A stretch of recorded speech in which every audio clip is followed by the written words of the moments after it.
बोल वृंदावन बिहारी लाल की जय, बंसी वाले की जय, एकादशी मैया की जय, राधा प्यारी की जय। कृष्णाय वासुदेव हरे परमात्मने प्रणते कृष्णाशाय गोविंदाय नमो नमः। ओम नमो भगवते वासुदेवाय, ओम नमो भगवते वासुदेवाय, ओम नमो भगवते वासुदेवाय। चैत्र कृष्ण पक्ष की पाप मोचनी एकादशी व्रत कथा।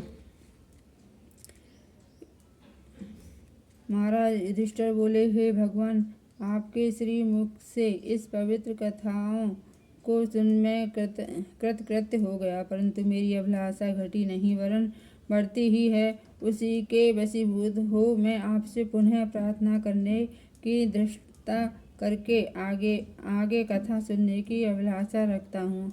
अब आप कृपा करके चैत्र कृष्ण एकादशी व्रत की विधि एवं महात्म्य वर्णन कर मुझे कृतार्थ कीजिए।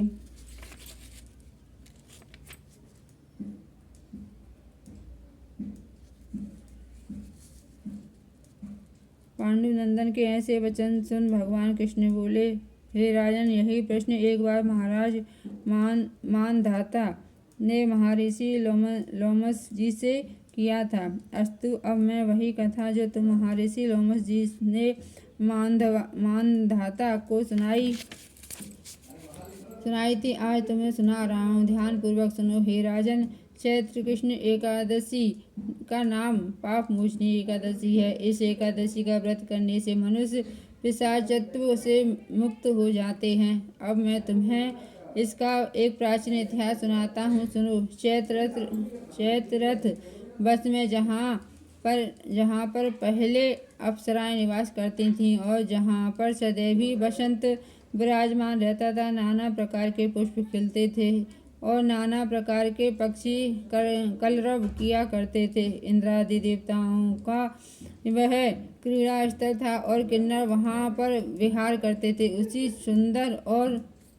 सुंदर और रमणीक स्थान में महर्षि मेधावी तपस्या कर रहे थे। एक दिन मंजू घोषा नाम की एक गंधर्व कन्या ने वहां जाकर मेधावी मुनि का अवलोकन किया और उनको देखकर उन पर आसक्त हो गई। यज्ञपी अपने मन को बहुत समझाया मगर वह नहीं माना।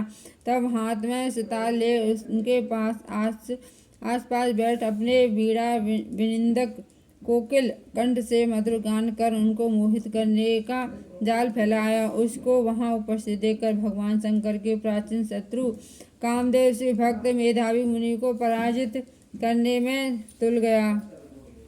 अप्सरा की बाहों को कमान, कटाक्ष को प्रत्यक्षा, नेत्रों को बाण बनाकर मंजू घोषा को उसका सेनापति बना दिया और आन बान और शान के साथ मुनि पर चढ़ाई कर दी।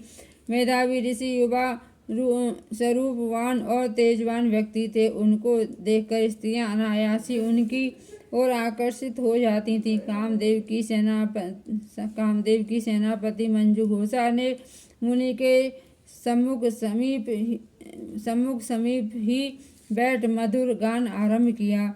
स्वर लहरी की सुरीली तान से मुनि का ध्यान भंग हो गया और मंजू घोषा पर दृष्टि पड़ते ही उस पर मोहित हो गए। मुनि को अपनी ओर आकर्षित देखकर मंजू घोषा अपनी समस्त क्रीड़ाएं एकत्रित कर उनके पास गई। वहां मुनि उसके रूप पर ऐसे मोहे कि समस्त शिव चरित्र क्षण मात्र में भूल गए और मंजू घोषा के साथ रहकर काम क्रीड़ा करने लगे। भोग विलास करते हुए जब बहुत दिन हो गए तब मंजू घोषा ने मुनि से जाने की आज्ञा मांगी। कामासक्त मुनि ने कहा, अभी ठहरो, आज ही तो आई हो। मंजू घोषा मुनि के वचन सुनकर यज्ञपी भयभीत हुई, तथापि कामवश फिर रुक गई, मगर अब उसका चित्त भावी अनिष्ट की आशंका से चंचल रहने लगा। मंजू घोषा मुनि के पास 56 वर्ष 9 मास 13 दिन काम क्रीड़ा करती रही, मगर मुनि के लिए अभी वह पहली ही रात थी। एक दिन मंजू घोषा के आज्ञा मांगने पर मुनि ने वही प्राचीन पाठ दोहराया। तब अपने भयभीत होते हुए किंचित मुस्कुराकर कहा, प्रभु, कितनी संख्याएं आईं और गई, मगर आपको अभी एक ही रात हुई है। मंजू घोषा के ऐसे वचन सुनकर मुनि की मोह निद्रा भंग हुई और उन्होंने ध्यान करके अपने चरित्र को देखा। रहस्य जानकर मुनि अत्यंत क्रोधित हुए और कहने लगे, दुष्टे, तुम्हें बार बार धिक्कार है। तूने मेरी अब तक की सारी आराधना नष्ट कर दी, अतः तुम पिशाचनी हो जाओ। मुनि के साप से मंजू घोषा पिशाचनी हो गई और मुनि के चरणों पर गिरकर कहा, प्रभु, मैं निरपराधिनी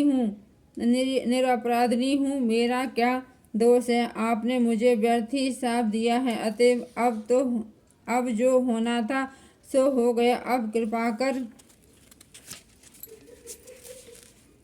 कर पाप मोचन का उपाय कीजिए। मंजू घोषा की ऐसी दीन वाणी सुनकर मुनि का क्रोध नष्ट हो गया। तब उन्होंने कहा, जाओ, चैत्र कृष्ण एकादशी का व्रत करो, तुम्हारा पाप नष्ट हो जाएगा। ऐसा कह वह अपने पिता च्यवन के पास गए। च्यवन ने उन्हें देखकर आश्चर्य करते हुए पूछा, तुमने कौन सा असत्य कार्य किया है जिससे तुम्हारा तेज और पुण्य नष्ट हो गया है? मेधावी ऋषि ने पिता को सारा हाल बताकर पाप से मुक्त होने का उपाय पूछा। पुत्र के ऐसे पूछने पर च्यवन ने भी पुत्र को वही सलाह दी जो उन्होंने मंजू घोषा को दी थी। अस्तु, मेधावी ऋषि और मंजू घोषा दोनों ने पाप मोचनी एकादशी का व्रत कर अपने अपने पापों को नष्ट किया। पाप मोचनी एकादशी का यह प्रभाव है कि व्रत करने वाले के पाप नष्ट हो जाएं। इस कथा के कहने एवं सुनने से हजारों गोदान का फल होता है। ब्रह्म हत्या, स्वर्ण चुराने का पाप, शराब पीने का पाप, गुरु पत्नी गमन का पाप एवं संसार के समस्त पापों को यह पाप मोचनी एकादशी नष्ट करती है। बोले भगवान कृष्ण की जय, कृष्ण कन्हैया की जय, बोले लक्ष्मी नारायण की जय, राधा वल्लभ लाल की जय, राधा रमन सरकार की जय। कृष्णाय वासुदेवा हरे परमात्मा प्रणते कृष्णाचार्य गोविंदाय नमो नमः। बोले पाप मोचनी एकादशी मैया की जय, सबकी जय जय, सबकी जय जय, राधे राधे।